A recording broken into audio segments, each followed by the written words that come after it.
You break free from the egg, buried under a layer of damp leaf litter. A few months ago, your mother found a quiet patch of forest floor, dug a shallow scrape, and laid dozens of soft-shelled eggs. Now you slide out into the humid dark, no bigger than a pencil, but already armed with fangs that could kill a grown human. You're a Gaboon viper, born with all the tools you'll ever need, but none of the skill to use them. You push past your siblings, each one flicking its tongue like a tiny snake-shaped radar dish. Your first mission is simple: don't get eaten. Frogs, mongooses, birds, everything here would love to make you breakfast. So you do what your bloodline has always done. You vanish. You flatten yourself against the leaves, every color on your skin matching the forest floor perfectly. When the shadows pass overhead, you don't even breathe. Hours later, hunger gnaws at you. You can't chase. You can't outrun anything. You hunt by patience. A small frog hops across the path, and you tense your muscles. The distance is too far. You wait. A cricket lands closer, and you strike. Not lightning fast, but fast enough. Your tiny fangs hit home, venom flows, and the insect jerks once, then goes still. You swallow it whole. Weeks pass. You've grown longer, heavier, your pattern sharper. But the jungle is getting crowded. Insects aren't enough anymore. You need something bigger. One evening, you smell lizard on the air. You freeze, letting the heat from your coils fade into the forest background. The lizard inches closer, tongue flicking. When it's within range, you lash out. The fangs go deep. Venom works instantly. You let it go, track it stagger, and swallow it head first. At 2 months old, you've learned a few hard lessons. 1. Your camouflage saves your life more than your venom does. Twice, a shadow passed over you, and twice you stayed still enough to trick a hornbill's eyes.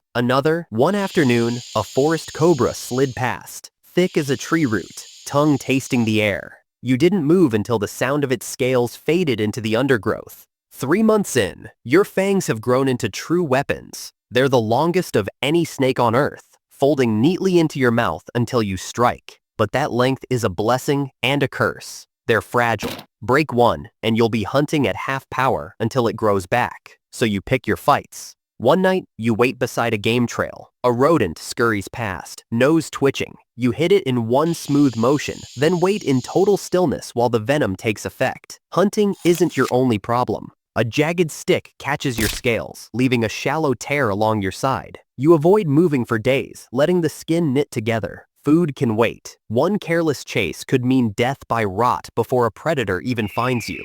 By 4 months, you're large enough to take birds, rodents, and even small monkeys if they're careless. You've learned to read the forest, the way leaf litter shifts when something with warm blood steps close. You wait, muscles coiled but loose. A quail steps into view, pecking at seeds. It never hears you. One strike, one heartbeat, and it's yours. But every predator meets something stronger.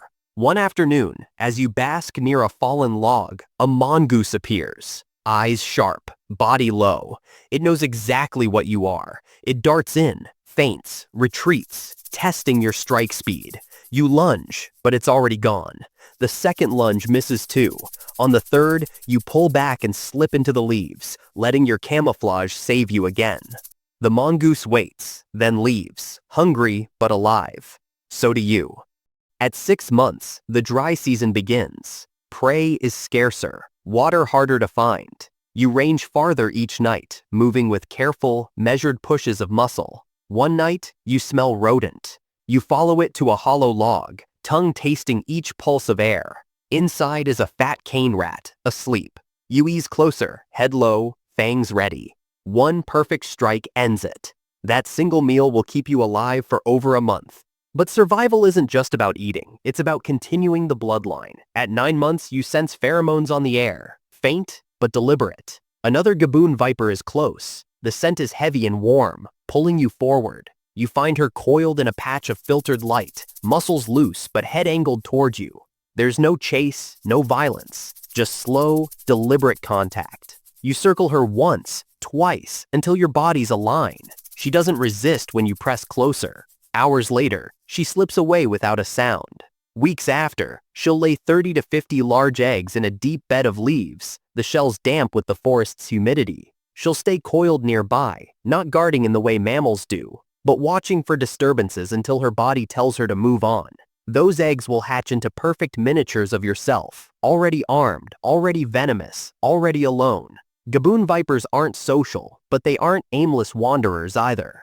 By the time you're nearly a year old, you've claimed a stretch of forest as your own, a winding territory with favorite ambush spots, shaded retreats, and sunny basking logs. You don't patrol it the way a wolf would, but you know every scent and vibration in the soil. If another viper enters, you don't fight unless it's mating season. Most slip away after a slow, silent stare.